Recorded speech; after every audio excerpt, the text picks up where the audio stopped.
2 questions that will help you win speaking gigs over other speakers. If you want to make a difference in a side income speaking and make your first $500 speaking in the next 30 days, go to useyourstory.com right now and grab the free Share Your Story roadmap, where I'm going to show you how to make a difference sharing your story, even if you're brand new and you've never done this before, and how to make your first $500 speaking. Look, speaking is competitive. It's a small community, relatively speaking, but there are a lot of people who are also trying to get hired and booked and paid to speak by the same organizations and groups that you're trying to get. And they can't book all of you at one time. So how can you stand out? How can you appear different and even better? There are 2 questions I always ask when I get on a call. There's a lot of questions I ask, but when I get on the call with a meeting planner, I ask these 2 questions among many others, but these are 2 questions that a lot of newer speakers or less experienced speakers tend not to ask. I was on the phone this morning, a video chat here on the computer, and it was with a company that is booking me to speak. They're over a $4 billion company. They're paying a very high fee, and I've never even heard of them.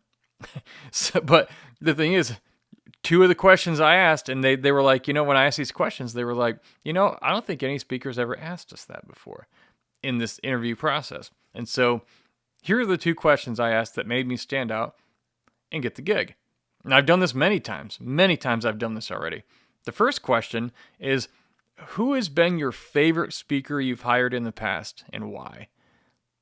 And then I just listen and take notes.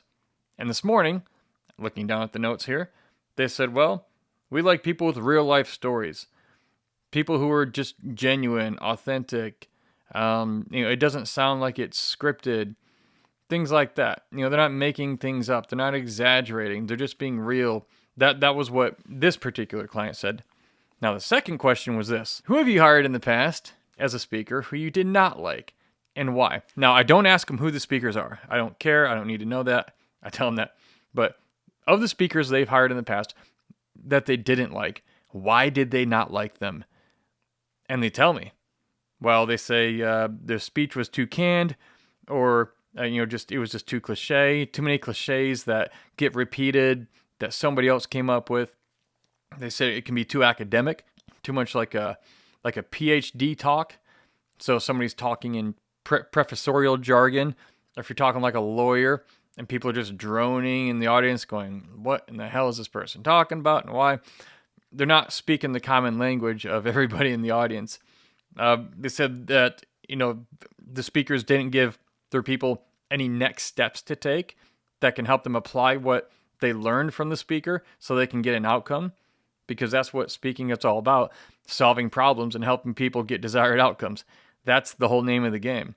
So cliches, that's another one, like I said, or making it all about them. The speaker making the speech all about themselves. Now, this might sound counterintuitive because you say, well, if you're sharing your story and you're the speaker, of course it's about you. No, that's a newbie thing. That's a new, novice, inexperienced speaker. Your story can be the platform. It can be the hook. But the speech is my speech is only 10% of my speech is actually my story, and it's usually in the first 15 minutes of the presentation.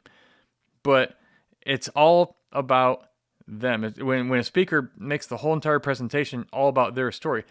And I did this for a few years starting out when I was young in this and brand new because I didn't know any better. But you use your story as the hook. It's the platform. It's like the main thing that gets noticed. But then the message of helping people solve a particular problem, that's 75+% of your message, is just helping people solve problems and teaching the steps or the key lessons that can help them do so. So anyway, without getting off on a tangent, asking who were your favorite speakers in the past and why were they your favorite? And then of the speakers you hired who you did not like, why did you not like them? Then, so here's the deal. You take what they say. They like real life stories of authentic, genuine people.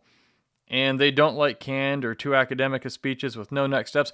Guess what I do next time I'm on the phone with people like this?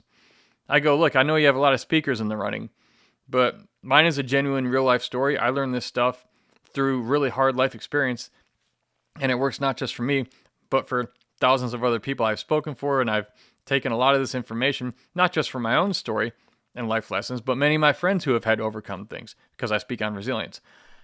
And look, if you're looking for a speaker who has a canned speech, or it's really academic sounding, or it's like really high level, like in cliches, or maybe it's all about them, I'm not the speaker for you.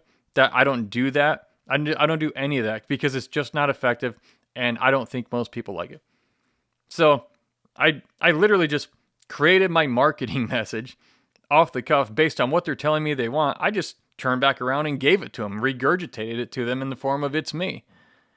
So this is pretty simple to do. So think about it. Those are 2 questions you can ask when you're talking to meeting planners who can book you and pay you to speak. If you want more information on how you can start sharing your story, making a difference, and make your first $500 speaking in the next 30 days, go to useyourstory.com, because I'm going to give you the free Share Your Story roadmap. It's going to show you how to make a difference with your story and make your first $500 speaking. Go grab it at useyourstory.com.